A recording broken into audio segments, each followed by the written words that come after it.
Halo anak-anak, apa kabar? Hari ini kita berjumpa lagi dalam pembelajaran kita. Hari ini kita akan belajar tentang menentukan besar sudut dan segi empat. Kita langsung masuk dalam materi kita. Apa yang dimaksud dengan segi empat? Segi empat adalah bangun datar yang mempunyai 4 sisi dan 4 sudut. Di sini ada bangun datar yang mempunyai 4 sisi dan 4 sudut. Jadi semua bangun ini adalah bangun segi empat karena dia mempunyai 4 sisi dan punya 4 sudut. Jadi setiap bangun yang mempunyai 4 sisi dan 4 sudut itu masuk dalam kategori segi empat. Nah, sebelum kita masuk untuk menghitung besar sudut, kita harus mengingat dulu bahwa jumlah besar sudut segi empat itu adalah 360 derajat. Maksudnya apa sih? Maksudnya jika semua sudut-sudutnya itu, sudut yang pertama, sudut yang kedua, sudut yang ketiga, dan sudut yang keempat, jika semuanya dijumlahkan, maka totalnya adalah 360 derajat. Oke, untuk lebih jelasnya kita masuk saja dalam contoh. Di sini disediakan gambar trapesium. Ini adalah gambar trapesium siku-siku. Kenapa dikategorikan trapesium siku-siku? Karena dia mempunyai sudut yang besarnya 90 derajat atau siku-siku. Nah, pertanyaannya, berapakah besar sudut C, sudut A, sudut B, dan sudut D sudah diketahui. Tinggal sudut C yang belum diketahui. Kita akan menjawab sudut C sama dengan 360 derajat dikurangi sudut A, dikurangi sudut B, dan dikurangi sudut D. Selanjutnya 360 derajat ini dikurangi semuanya dengan sudut A yang 90 derajat, kurangi lagi 90 derajat dari sudut B, dan dikurangi lagi 100 derajat dari sudut D. Selanjutnya 360 derajat dikurangi 90 derajat itu adalah 270 derajat, dikurangi 90 derajat dan 100 derajat ditulis ulang karena kita mau hitungnya satu-satu ya anak-anak ya, supaya tidak bingung. Selanjutnya 270 derajat dikurangi 90 derajat adalah 180 derajat, dikurangi 100 derajat lagi hasilnya adalah 80 derajat. Maka di sini adalah 80 derajat. Selanjutnya untuk lebih membuat kalian mengerti dan memahaminya lagi, ada contoh yang berikutnya. Contoh yang kedua ini kita akan disajikan gambar dari yang namanya bangun jajar genjang. Jajar genjang ini juga masuk dalam kategori segi empat. Nah, ada garis seperti ini nih, lihat. Oke.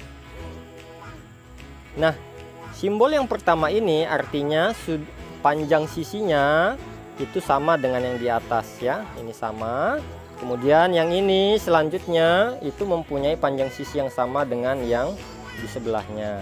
Nah, kita masuk sudut J sudah diketahui, sudut K sudah diketahui, dan sudut L sudah diketahui. Pertanyaannya, berapakah sudut M? Sudut M adalah 360 derajat dikurangi sudut J, dikurangi lagi sudut K, dan dikurangi lagi sudut L. Kita masukkan semuanya itu dalam rumus. 360 derajat dikurangi 100 derajat, dikurangi 80 derajat, dan dikurangi 100 derajat. Kita hitung satu-satu. 360 dikurangi 100 sama dengan 260 derajat. Yang ini 100 dan 80 ini disalin ulang. Selanjutnya dihitung lagi. 260 derajat dikurangi 80 derajat hasilnya 180 derajat dikurangi 100 ya, sama dengan 80 derajat. Maka sudut M sebesar 80 derajat. Bagaimana? Paham ya? Mudah ya? Nah, untuk lebih jelasnya, masuk lagi kita contoh yang terakhir. Di sini agak sedikit berbeda dari contoh yang sebelumnya, karena di sini yang diketahui hanya sudut Q. Nah, bangun ini adalah bangun belah ketupat dengan simbol di setiap sisinya seperti ini. Maksudnya apa ya? Masih ingat nggak?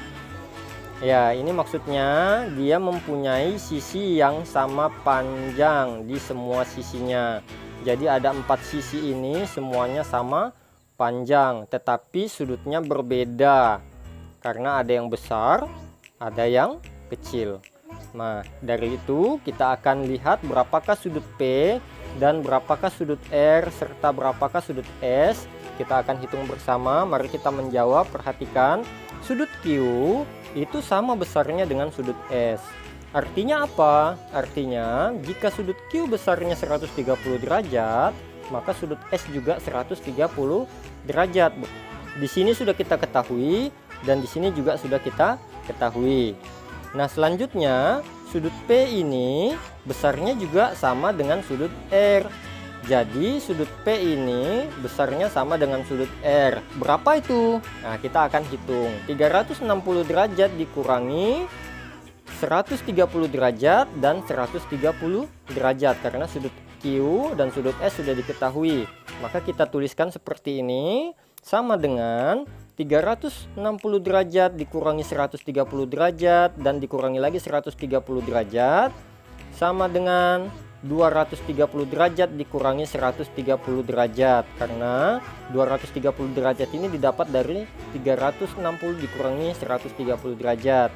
130 disalin ulang, selanjutnya hasilnya adalah 100 derajat.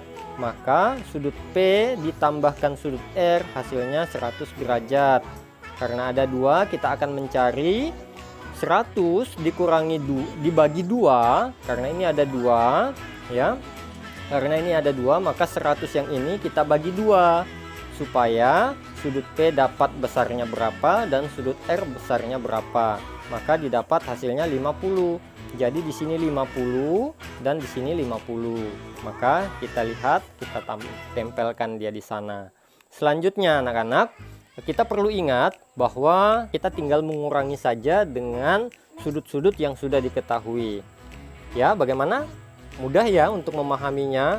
Jikalau ada yang kurang mengerti dan tidak jelas, silahkan bertanya kepada saya.